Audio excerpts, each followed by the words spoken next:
मुल्क अंदर corona virus की टी लहर शिद्दत इख्तियार करे वरती। गुज़िरियल 24 कलाकनि दौरान कोरोना जा 3667 नवा केस ज़ाहिर थिया आहिनि ऐं मर्ज़ विघे 44 मरीज़न दम ॾेई छॾियो आहे।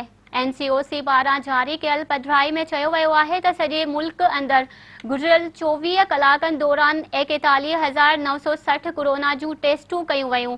कोरोना केसनि जे मुस्बत अचण जी शरह 8.7% ताईं पहुची वई आहे।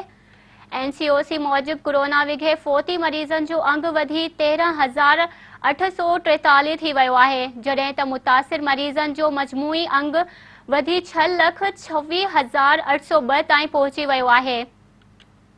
NCOC मूजिब कोरोना खे मात ॾेई 5,81,852 मरीज़ सिहतयाब थी चुका आहिनि।